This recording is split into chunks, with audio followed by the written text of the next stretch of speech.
SoulShift, the podcast that challenges you to rethink what's possible through the lens of community wisdom and social justice. I'm your host, JyOba X, and together we'll dive deep into the intersection of community wisdom, radical possibilities, and social justice. In today's episode, we'll take a poetic journey through the profound impact of the Black social movement in America. This movement has been a cornerstone in the quest for equality, justice, and social change in the United States. We'll poetically flow through its history and meet its key figures while contextualizing this journey through the voices of Black American poets to understand its lasting legacy. As your host, I'm excited to curate today's show using reflective poetry to educate and define key moments within the movement. So we'll start by pairing the poetry of Langston Hughes with historical moments, and also our desire as Black Americans for Black liberation for context. Then we'll share a poem by Nikki Giovanni to reflect the Black Power movement and its modern impact and legacy, which will connect us to the current Black Lives Matter movement, which we'll examine by pairing it with a poem by Audre Lorde. And lastly, we'll reflect on some radical possibilities that we can contemplate and cultivate together. So, let's get to it. To grasp the essence of the Black social movement, we must trace its origins. The struggles for Black liberation in the United States is deeply rooted in history, beginning with the atrocities of slavery, moving through the Civil War and the subsequent Reconstruction era. Although slavery was abolished, systemic racism and segregation continued to plague Black communities. Here's a powerful poem by Langston Hughes, one of the most prominent figures of the Harlem Renaissance era. It captures the spirit and struggles of the Black social movement. Hughes was an American poet, social activist, novelist, playwright, and columnist. He was one of the earliest innovators of the literary art form called jazz poetry.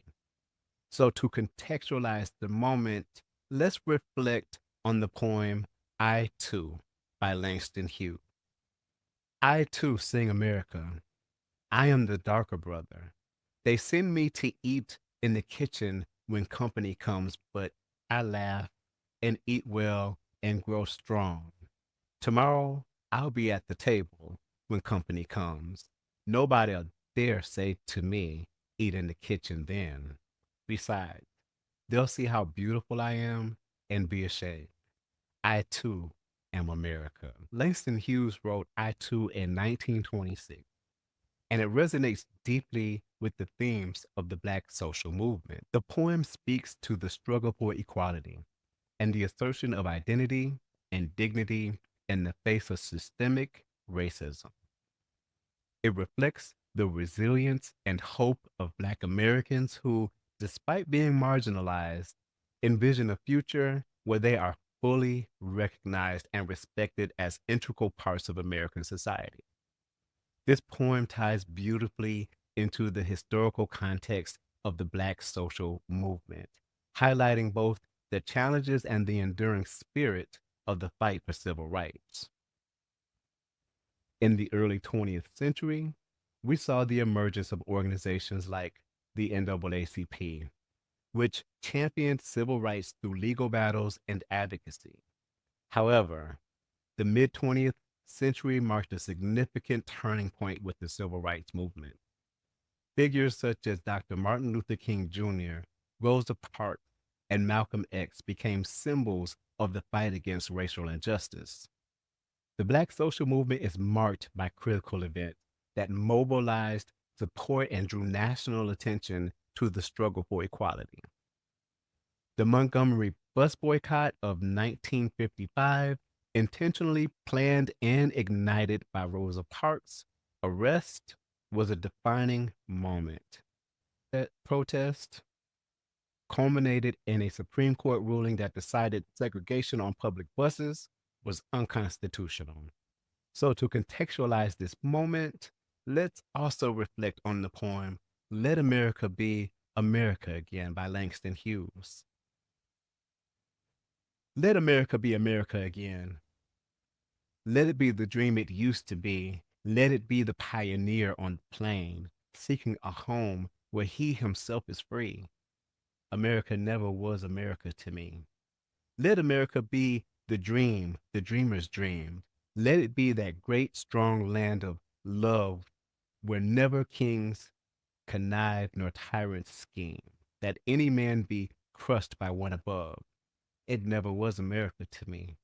Oh, let my land be a land where liberty is crowned with no false patriotic wreath, but opportunity is real and life is free. Equality is in the air we breathe. There's never been equality for me, nor freedom in this homeland of the free. Say, who are you that mumbles in the dark?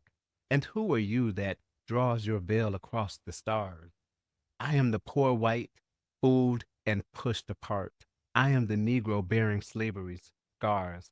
I am the red man driven from the land. I am the immigrant clutching the hope I seek and finding only the same old stupid plan of dog eat dog, of mighty crush the weak. I am the young man full of strength and hope, tangled in that ancient endless chain of profit, power, gain, of grab the land, of grab the gold, of grab the ways of satisfying need, of work the men, of take the pay, of owning everything for one's own greed. I am the farmer, bondsman to the soil. I am the worker sold to the machine. I am the Negro servant to you all. I am the people, humble, hungry, mean. Hungry yet today despite the dream. Beaten yet today. Oh, pioneers, I am the man who never got ahead. The poorest worker, bartered through the years. Yet I'm the one who dreamt our basic dream. In the old world while still a serf of king. Who dreamt a dream so strong, so brave, so true that even yet its mighty daring sing. In every brick and stone, in every furrow turned, that's made America the land it has become. Oh, I'm the man who sailed those early seas in search of what I meant to be my home. For I'm the one who left dark Ireland's shore and Poland's plain and England's grassy Lea and torn from black Africa's strand. I came to build a homeland for the free. The free? Who said the free? Not me. Surely not me. The millions on relief today, the millions shot down when we strike, the millions who have nothing for our pay, for all the dreams we've dreamed, and all the songs we've sung, and all the hopes we've held, and all the flags we've hung. The millions who have nothing for our pay, except the dream that's almost dead today. Oh, let America be America again, the land that never has been and yet must be, the land where every man is free, the land that's mine, the poor man's, Indians, Negroes, me. Who made America? Whose sweat and blood? Whose faith and pain? Whose hand at the foundry? Whose plow in the rain? Must bring back our mighty dream again. Sure, call me any ugly name you choose. The steel of freedom does not stain. From those who live like leeches on the people's lives, we must take back our land again. America. Oh, yes, I say it plain. America never was America to me. And yet, I swear this oath, America will be. Out of the wreck and ruin of our gangster death, the rape and rot of graft and stealth and lies, we the people must redeem the land, the mines, the plants, the rivers, the mountains, and the endless plain. All, all the stretch of these great green states, and make America again. This Langston Hughes poem resonates deeply with Dr. King's vision of an America where equality, freedom, and justice are realities for all its citizens.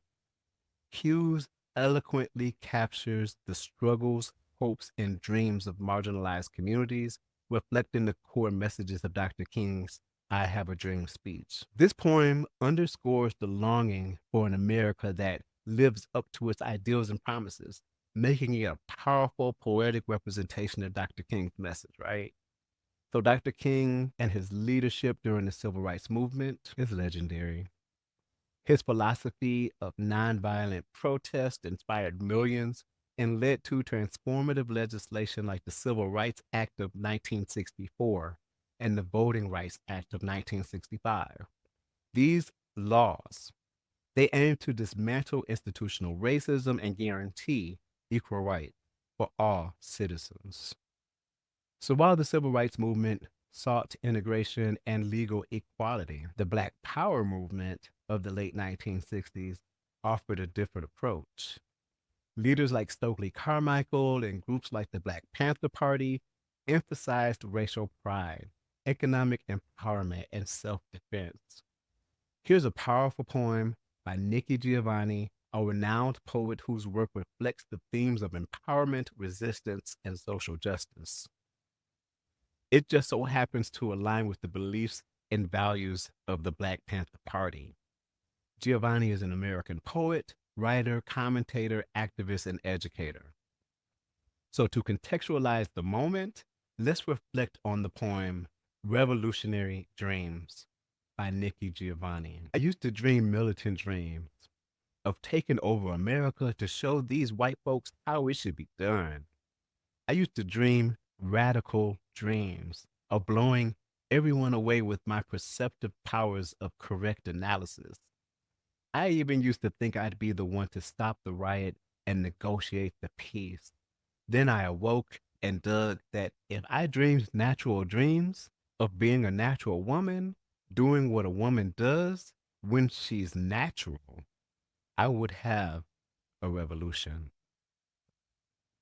Just powerful. Nikki Giovanni's poem captures the essence of the radical and transformative spirit of the Black Panther Party and Black feminism. The poem reflects the journey from militant and radical aspirations to a more profound understanding of revolution through the lens of natural existence and personal empowerment, right? Just being who you are, your authentic self is powerful within itself, right? Your story has power. Words emphasize the power of self realization and the importance of authentic identity in creating social change.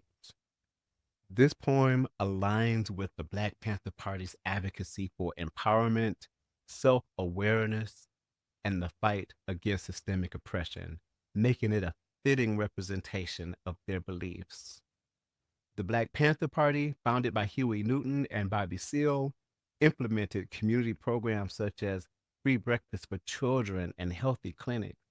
They also demanded an end to police brutality and economic exploitation. Their militant stance and radical rhetoric marked a significant shift in the fight for Black liberation.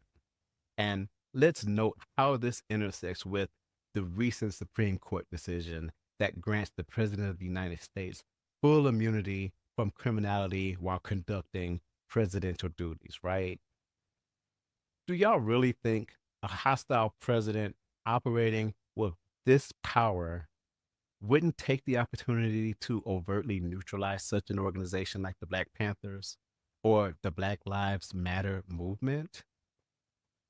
We're witnessing in real time how conservative political operatives seek to delegitimize the Black Lives Matter movement and all its progress since George Floyd's death in the Minnesota uprisings. I know some of my brothers and sisters here have decided to either opt out of voting in the coming election or worse, cast a vote for Donald Trump. I implore you, think about the long-term ramifications of your votes and don't fall for the okie doke of a moral monster like Donald Trump and the whole MAGA supporting Republican movement. Yeah, I said it. Don't fall for it. Because honestly, I'm going to look at you funny forever. For real, for real. Because they're not only not like us, they smile in our faces with hate and revulsion. And that's real talk, y'all. They don't like us. So, if we're going to cultivate blackness, we got to first protect blackness. Voting for Trump simply puts blackness at risk. So, look, the black social movement's impact is enduring, continuing to influence contemporary efforts for racial justice. The struggle is ongoing, y'all, as highlighted by the Black Lives Matter movement established in 2013. BLM and cell phone have put a spotlight on police violence and systemic racism in the 21st century. Here's a poem by Audre Lorde that resonates with the themes and emotions central to the Black Lives Matter movement. Lorde was an American writer, professor, philosopher, intersectional feminist, poet, and civil rights activist. She was a self described Black lesbian feminist, socialist, mother, warrior, poet. I love it. Mother, warrior, poet, who dedicated her life and talents to confronting different forms of injustice. If you are unfamiliar with Audre Lorde, go to Wikipedia and get familiar with this woman. So, to contextualize the moment, let's reflect on the poem A Litany for Survival by Audre Lorde. For those of us who live at the shoreline, standing upon the constant edges of decision, crucial and alone for those of us who cannot indulge the passing dreams of choice, who love in doorways, coming and going in the hours between dawn, looking inward and outward at once, before and after, seeking a now that can breed futures like bread in our children's mouths. So their dreams will not reflect the death of ours. For those of us who were imprinted with fear like a faint line in the center of our forehead, learning to be afraid with our mother's milk, for by this weapon, this illusion of some safety to be found, the heavy footed hoped to silence us. For all of us, this instant and this triumph, we were never meant to survive.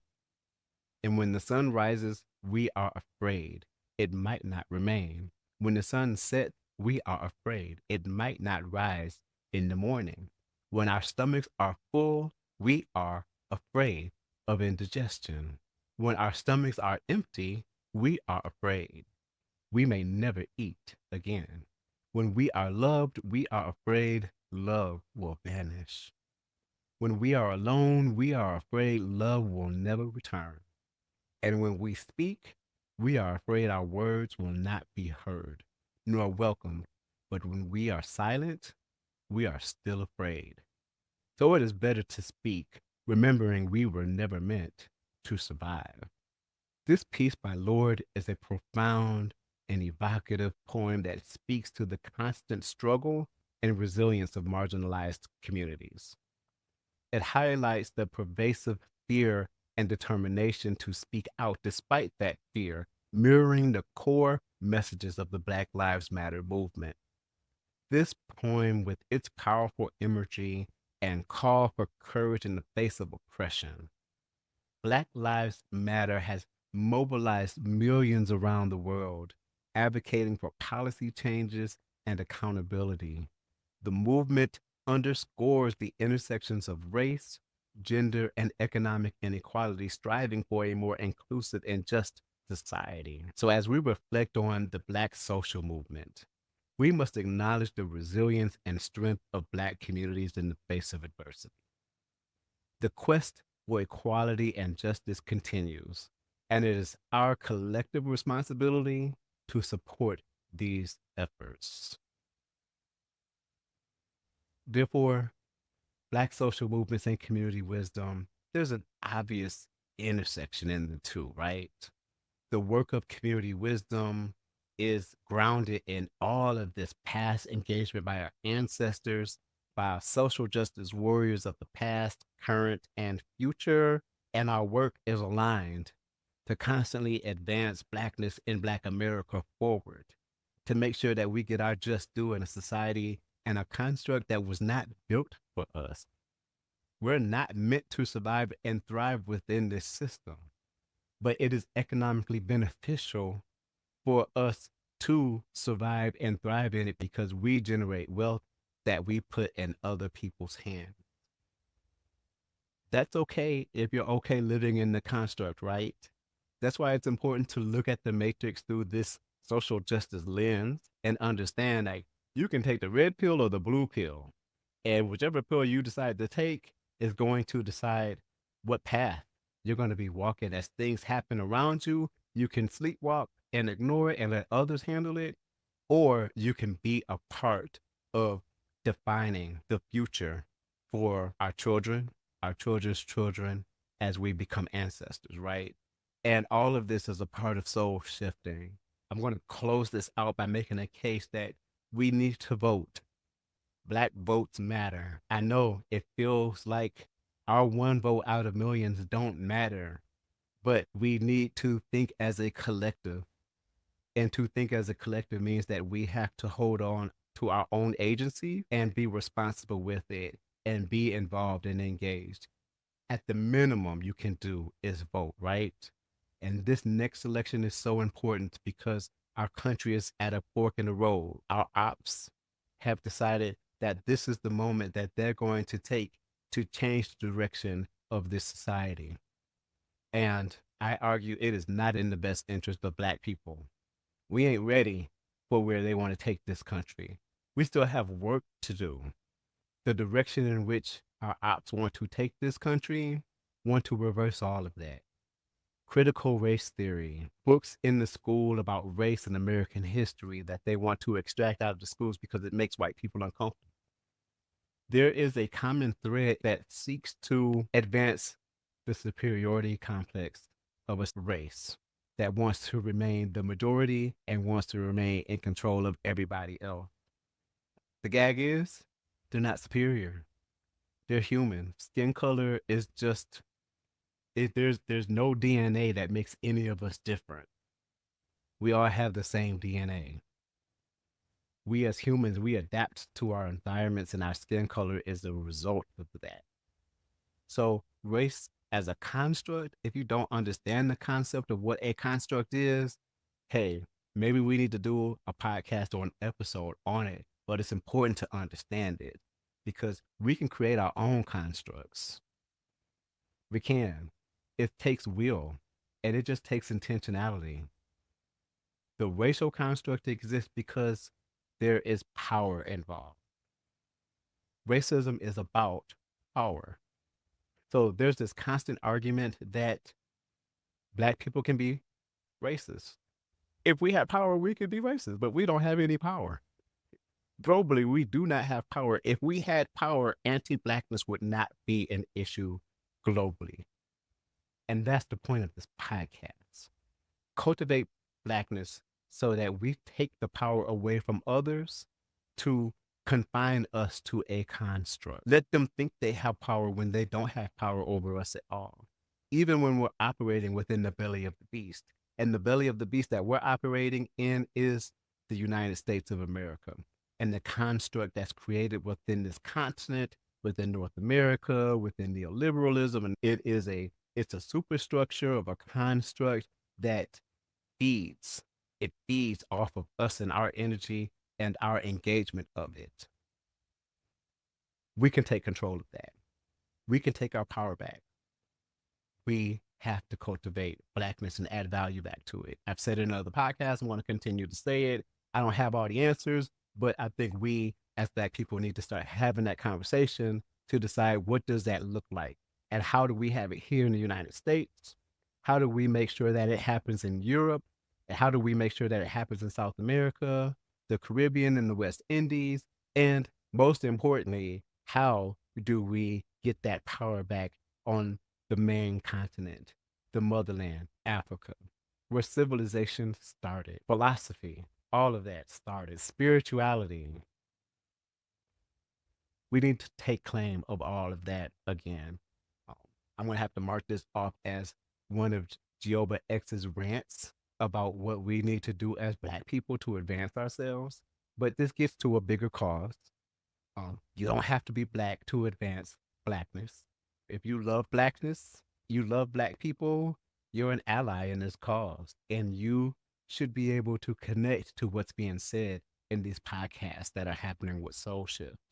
SoulShift is a requirement of everybody that wants to make the world a fair and just society of humans, making sure we're all equal and respectful of each other and our lots in life and how we advance forward to make sure we all have opportunities. So, Black social movements in the United States, man, it's a project that's necessary for humanity to advance itself, right?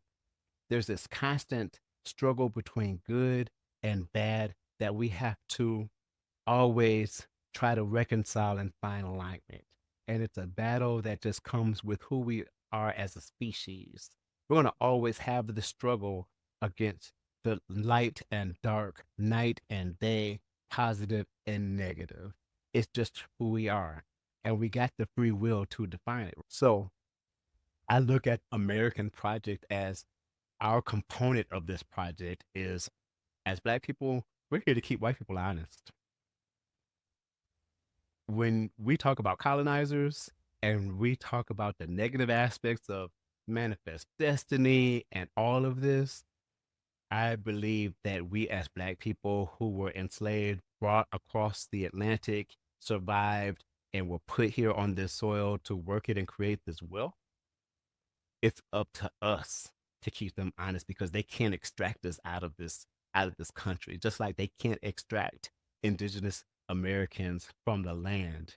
They owned the land before we got here. They took care of the land. They managed it.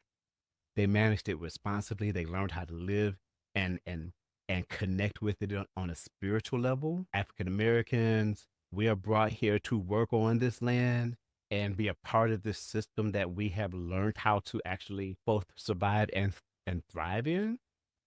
And the system wasn't meant for us or indigenous people. So that's a call to action for us to focus in on doing collective works. The majority, minority people in the United States of America must learn how to work more closely and in alignment with each other. Immigrants, Hispanic, Latin Americans, Mexican Americans, Muslim Americans, African Americans, Native American. When we work in a coordinated fashion, you can't really stop us. Can't stop us at all. The politics of this country can't really contain us like they would. So we'll bring this back to the Supreme Court. We'll have another podcast about politics and what needs to happen. We need to vote. We need to educate ourselves about the positions of these individuals that we are putting in these positions to represent us in this democracy. And right now, I don't see any other form of government that's better than a democracy to advance Blackness. I just don't. That means that we have to vote. We have to vote in mass. And we have to support that voting with intentionality and having a future, a purpose, goals that are long term and generational. And I argue that community wisdom is a part of that. It brings knowledge from the past into the current, and it also develops knowledge for the future. We can control all of that and move with the flow of life to create a better world for all of us. So, with that said, I want to thank you for joining us on SoulShift. I want to thank y'all for giving me the opportunity to rant a little bit at the end. I'm getting better at this podcasting thing, that I'm feeling more comfortable about ranting and going off script. Yes, I do have a script. I'm not going to sit up here and lie about it. I'm going to be transparent because that's part of community wisdom, being transparent. So if today's episode resonated with you, please subscribe. Please subscribe so that we can reach our numbers on YouTube and TikTok and Facebook to start getting SoulShift monetized so that I can start really taking this project and doing some next level stuff with y'all by my side, and in some cases probably leading it, so that I can support you and have you on this podcast to talk about your work. So if anything on this podcast resonated with you, please subscribe, rate, and review us on our YouTube channel. It's growing nicely. I want to thank y'all who have liked and are following the YouTube channel. We're going to stay committed to this thing. And also, for y'all who are more audio prone as opposed to video, we are on all the podcast networks and platforms that are out there. So please like us and follow us in that space. When you're in your car and you just need some motivation or something to listen to Soul Shift on the drive in to work. So stay tuned for more soul shifting insights and stories that inspire and transform our world. Your support helps us continue to explore and amplify the wisdom of our community.